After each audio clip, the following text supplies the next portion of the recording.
میخوایم کنترل فرمون رو این ماشین سوار کنیم. بیاین بریم مراحل شد. آبی زیر فرمون این ماشین رو باز میکنیم و زیر دسته یه برف پاک کنیش. حدودن اینجا میشه. اصلا میکنیم. یه سوراخ میزنیم که قشنگ کیپو بره توی سوراخ. خب ما یه جوری اینو تنظیم میکنیم که نبه دسته یه برف پاک کنیم گیر کنه، نه اینکه تو فرمون باشه. یه زاویه داشته باشه که به جای گیر نداشته باشه. خب به این خوشگلی اینجا سوار میشه، قاب بسته میشه و این دو تا سیمی که بهش آویزون بود نوارسس میشه، شیکا شکل میاد تا پشتیبانی تو.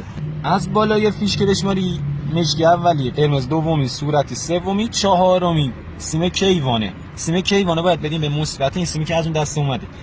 منفی باید متصل کنیم به این سیم مشکی رنگ. سیم مشکی کدومه؟ همون اولی تو همون ردیف. حالا که همه چیز جمع شد باید بریم اینو متصلش کنیم به این و کد بدیم. میایم تو قسمت دکمه چرخ فرمان، من اینجا استارت رو میزنم. مثبت ولوم این بالاییه میشه آب شد، منفی همینطور نکست بالا ریویو آخر کار اند رو میزنیم. حالا میایم تو منو موزیک رو میذاریم.